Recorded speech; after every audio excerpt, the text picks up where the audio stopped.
Terima kasih Anda masih bersama kami. Bagi Anda yang baru saja bergabung, kami hadirkan kembali 3 berita utama hari ini. Buron 4 hari, aparat Polrestabes Palembang menangkap pelaku tabrak lari yang menewaskan pengemudi ojek dan penumpangnya di kota Palembang.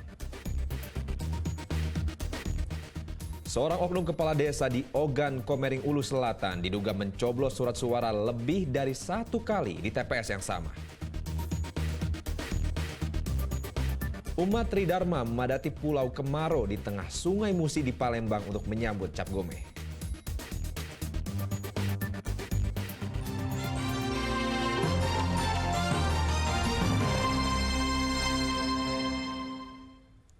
Seorang oknum kepala desa di Kabupaten Ogan, Komering Ulu Selatan diduga melakukan pelanggaran saat pemilu 14 Februari lalu. Sang kepala desa disinyalir mencoblos surat suara lebih dari 1 kali di TPS yang sama.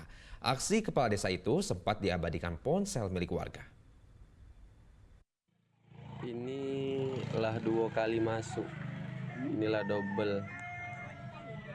Ini sih. Video warga merekam kegiatan seorang oknum kepala desa yang masuk ke TPS untuk menyalurkan hak suaranya lebih dari 1 kali pada 14 Februari lalu. Dalam video berdurasi 1 menit 8 detik ini, terlihat situasi TPS yang sudah sepi karena waktu pencoblosan sudah selesai. Tidak hanya sang kades, sejumlah warga juga melakukan pencoblosan lebih dari 1 kali. Bawaslu Oku Selatan melalui sentra Gakumdu telah menerima laporan masyarakat terkait adanya dugaan kecurangan saat pencoblosan. Berdasarkan pemeriksaan awal, video direkam di salah satu TPS di Desa Balayan, Kecamatan Kisam Tinggi, Kabupaten Ogan, Komering Ulu Selatan. Pihak Bawaslu Oku Selatan masih terus mengumpulkan bukti dan saksi di lapangan. Kami Bawaslu Kabupaten Oku Selatan telah menerima laporan dari masyarakat berkaitan dengan adanya tindak pidana pemilu yang ada di salah satu kecamatan di Kabupaten Oku Selatan. Kecamatan yang dilaporkan ini ada di Kecamatan Kisam Tinggi di Desa Balayan. Itu oknum terlapor itu siapa itu, Kak? Oknum terlapornya kepala desa. Yang melapor ini warga atau dari pihak salah satu pihak calon? Yang melaporkan ini kebetulan salah satu tim keluarga dari salah satu calon legislatif. Itu, Kak, indikasi dugaan kecurangan itu bisa dijelaskan dikit, Kak? Di mana itu, Kak? Ya, informasi yang kami terima berdasarkan laporan adanya tindakan melakukan hak pilih lebih daripada 1 kali. Itu bukti-bukti apa, Kak, yang sudah kita terima, Kak? Kalau sejauh ini baru bukti video, kemudian keterangan yang akan kami gali sebentar lagi. Ini kami sudah melakukan pemanggilan untuk klarifikasi terhadap para saksi. Dalam waktu dekat, Bawaslu Oku Selatan akan memanggil pihak terlapor, yaitu sang kepala desa, untuk dimintai klarifikasi. Jika terbukti bersalah, sanksi berupa hukuman kurungan dan denda jutaan rupiah sudah menanti. Dedi Irwansyah melaporkan dari Kabupaten Ogan, Komering Ulu Selatan. Umat Tridharma mulai memadati Pulau Kemaro di Palembang untuk perayaan Cap Gomeh. Cap Gomeh pada Kamis esok, 600 lebih personel polisi pun dikerahkan dalam kegiatan ini.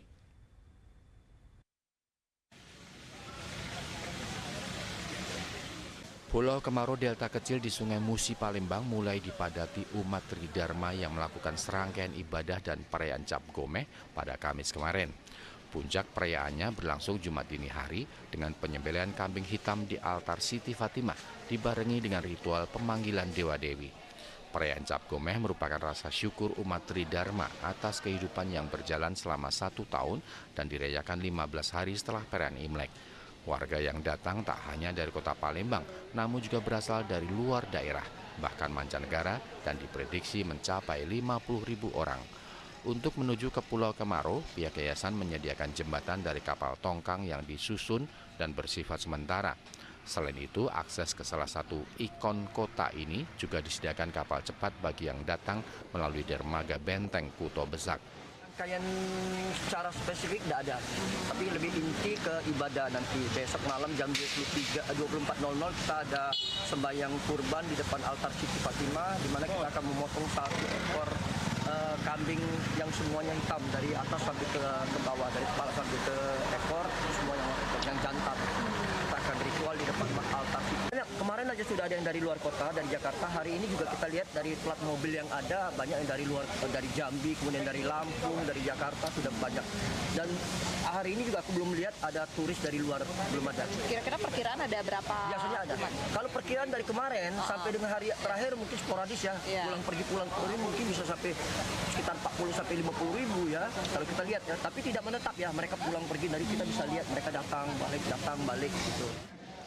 Selama perayaan Cap Gomeh, sebanyak 652 personel Polrestabes Palembang dikerahkan melakukan pengamanan termasuk di sejumlah titik menuju lokasi. Rencananya akan ada rekayasa lalu lintas untuk mengurai kemacetan. Kurang lebih 652 personil dari petugas Polrestabes Palembang dan gabungan. Demikian juga kami melibatkan Satpol Air dalam rangka untuk menjaga melakukan kegiatan patroli di perairan. Ada pengalian arus utama pada tanggal 22 yang ada di jalan utama Kalidoni sana. Jadi nanti ada sebagian karena acara puncaknya itu pada malam tanggal 22. Tentunya nanti ada beberapa ruas yang akan kita belokkan ke Selentang sementara atau adanya pembagian daripada lajur. Sehingga dengan harapan rekan-rekan yang akan menuju ke arah belok kanan ke arah Kalidoni, kemudian ujung ada terminal maupun jembatan penyeberang maupun tempat parkir yang melalui pabrik Bogasari tersebut dapat menggunakan kendaraan dengan lancar. Perayaan Cap Gomeh di Pulau Kemaro juga makin ramai dengan meningkatnya jumlah kunjungan wisatawan setiap tahunnya. Muhammad Ardiansyah melaporkan dari Palembang. SCTV Cinta Anak Yatim bersama Yayasan Pundi Amal Peduli Kasih kembali menyalurkan bantuan kepada mereka yang membutuhkan. Kali ini Panti Asuhan Az-Zikri Palembang. Dan berikut informasi selengkapnya.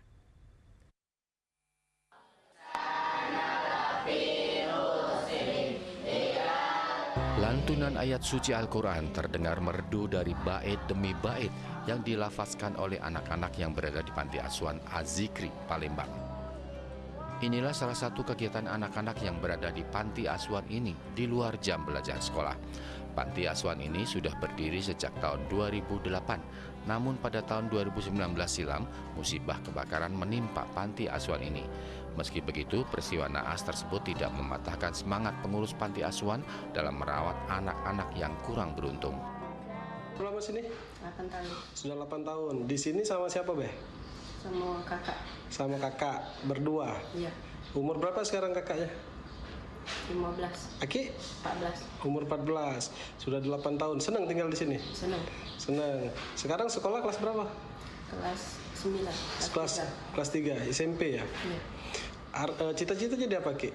Polisi. Jadi polisi. Gimana? 16 tahun. Sudah berapa lama tinggal di sini? 8 tahun. Sudah 8 tahun. Sekarang sekolah atau apa? Sekolah. Kelas berapa? Kelas 11. Kelas 11. Cita-cita jadi apa? Pramugari. Jadi pramugari. Gimana tuh mewujudkan cita-cita jadi pramugari? Gimana apa usaha yang sudah Dinda lakukan belajar? Berdoa kepada Allah. Terus? Belajar yang rajin. Belajar yang rajin. Gimana tinggal di Panti Asuhan? Enak di sini. Nyaman ya? Nyaman. Ketemu sama teman-teman yang lain sudah seperti saudara gitu ya? Iya. Harapannya gimana? Semoga nanti bisa sukses ke depannya. Bisa apa? Sukses ke depan. Bisa sukses. Yayasan Pundi Amal Peduli Kasih melalui program SCTV Cinta Anak Yatim berkesempatan membantu mereka dalam bentuk bantuan uang tunai. Anak sekarang masih jejak sekolah biasa seperti biasa. Sekolah mengaji sama sholat 5 waktu. Terus mungkin ada kegiatan les untuk anak-anak di rumah. Di panti. Di Panti Asuhan ini ada berapa banyak, Bu? Anak-anak kita ada 31 anak. 11 anak perempuan, 20 anak laki-laki. Apa, Bu, motivasinya Ibu mengasuh anak yatim di sini, Bu?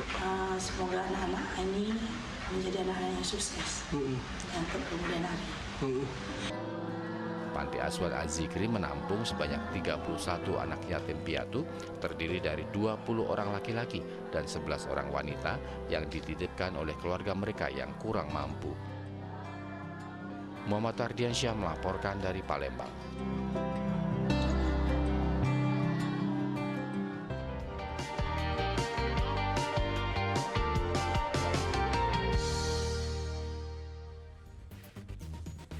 Laporan tersebut mengakhiri berita Palembang hari ini. Saya Mehdi Hairi berterima kasih atas perhatian dan kebersamaan Anda. Selamat beraktivitas dan sampai jumpa.